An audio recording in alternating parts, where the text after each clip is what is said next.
TV serial നിർമ്മിക്കാൻ വേണ്ടിയെന്ന് പറഞ്ഞ് വ്യാജരേഖയുണ്ടാക്കി പണം തട്ടിയ സംവിധായകനെതിരെ കൊച്ചിയിൽ പോലീസ് കേസെടുത്തു. നിരവധി സീരിയലുകളുടെ സംവിധായകനും ബിജെപി നേതാവുമായ സുജിത് സുന്ദറിനെതിരെയാണ് കോടതിയുടെ നിർദ്ദേശപ്രകാരം ഹിൽ പാലസ് പോലീസ് കേസെടുത്തത്. 2022 ഡിസംബറിലാണ് ചാലക്കുടി സ്വദേശിയായ വ്യക്തിയിൽ നിന്ന് സുജിത് സുന്ദർ പണം തട്ടിയത്.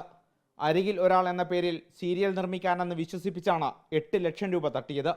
ഒരു ചാനലിൽ നിന്ന് സീരിയലിന് അംഗീകാരം ലഭിച്ചിട്ടുണ്ട് എന്നും വിശ്വസിപ്പിച്ചു. ചാനലിൽ നിന്ന് വന്ന മെയിൽ സന്ദേശവും കാണിച്ചിരുന്നു. മാസങ്ങൾ കഴിഞ്ഞിട്ടും നിർമ്മാണം തുടങ്ങാത്തതിനെ തുടർന്നാണ് സംശയം തോന്നിയത്. ചാനൽ ഓഫീസിൽ പോയി അന്വേഷിച്ചപ്പോൾ മെയിൽ സന്ദേശം വ്യാജമായി ഉണ്ടാക്കിയതാണെന്ന് വ്യക്തമായി. പണം തിരിച്ചു നൽകാൻ സുജിത് സുന്ദർ തയ്യാറായതുമില്ല.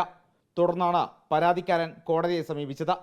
കോടതിയുടെ നിർദ്ദേശപ്രകാരം തൃപ്പൂണിത്തുറ ഹിൽ പാലസ് പോലീസാണ് ഇപ്പോൾ കേസെടുത്തത്.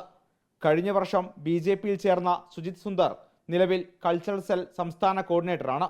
നേരത്തെ JDS സംസ്ഥാന കൗൺസിൽ അംഗമായിരുന്നു. റിപ്പോർട്ടർ, കൊച്ചി.